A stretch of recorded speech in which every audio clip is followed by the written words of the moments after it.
இந்த தேங்காவை வச்சு இன்னொருத்தர் ஒரு விஷயத்த சொல்றாரு.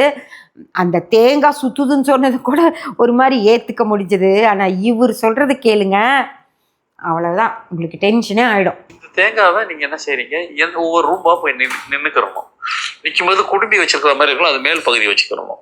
மற்றதை வந்துட்டு இப்படி 2 கை பிடிச்சிட்டு சென்ட்ரல் வச்சுக்கிறோங்க.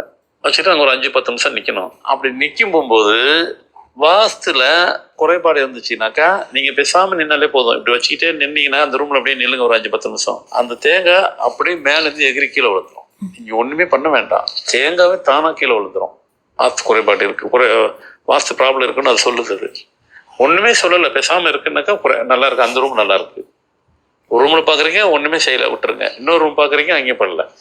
எந்த ரூம்ல குறைபாடு இருக்குதோ அந்த இடத்துல அந்த தேங்காய் வந்து உங்க கையில இருந்து கீழே இருந்து மேல எகிரி விழும். ஒருவேளை ரொம்ப ஜாஸ்தியா இருந்தா ரொம்ப ஹைட்டு போகும். சின்னதா இருந்ததுனாலும் சின்ன வாஸ்துல சின்னதா ப்ராப்ளம் இருக்கும் அர்த்தம். மொத்தத்துல வாஸ்து ப்ராப்ளம் தான் உங்க கையில இருக்கிற தேங்காய் கீழே விழுந்துடும்.